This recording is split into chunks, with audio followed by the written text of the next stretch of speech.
ಅಯೋಧ್ಯೆಯಲ್ಲಿ ಕರ್ನಾಟಕ ಭವನ ನಿರ್ಮಾಣ ಮಾಡಲಾಗುವುದು. ಇದಕ್ಕಾಗಿ 4 ಎಕರೆ ಜಮೀನನ್ನ ನೀಡುವಂತೆ ಉತ್ತರ ಪ್ರದೇಶ ಸರ್ಕಾರಕ್ಕೆ ಪತ್ರವನ್ನ ಬರೆಯಲಾಗಿದೆ ಎಂದು ಮುಜರಾಯಿ ಸಚಿವ ರಾಮಲಿಂಗಾರೆಡ್ಡಿ ತಿಳಿಸಿದ್ದಾರೆ.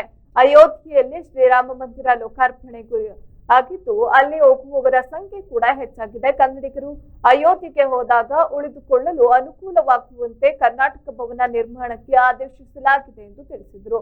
ಅಯೋಧ್ಯೆಯಲ್ಲಿ ಕರ್ನಾಟಕ ಭವನ ನಿರ್ಮಾಣಕ್ಕೆ ಬಸವರಾಜ ಬೊಮ್ಮಾಯಿ ನೇತೃತ್ವದ ಸರ್ಕಾರ ಕೂಡ ಪತ್ರವನ್ನ ಬರೆದಿತ್ತು. ಈಗ ನಾವು ಕೂಡ ಜಮೀನನ್ನ ನೀಡುವಂತೆ ಕೋರಿ ಉತ್ತರ ಪ್ರದೇಶ ಸರ್ಕಾರಕ್ಕೆ ಪತ್ರವನ್ನ ಬರೆದಿದ್ದು ಶೀಘ್ರವೇ ಜಮೀನನ್ನ ನೀಡಲಾಗುವುದು. ಜಮೀನು ಹಸ್ತಾಂತರ ಪ್ರಕ್ರಿಯೆ ಪೂರ್ಣಗೊಂಡ ಬಳಿಕ ಕರ್ನಾಟಕ ಭವನ ನಿರ್ಮಾಣ ಕಾರ್ಯ ಆರಂಭವಾಗುವುದು ಎಂದು ತಿಳಿಸಿದರು.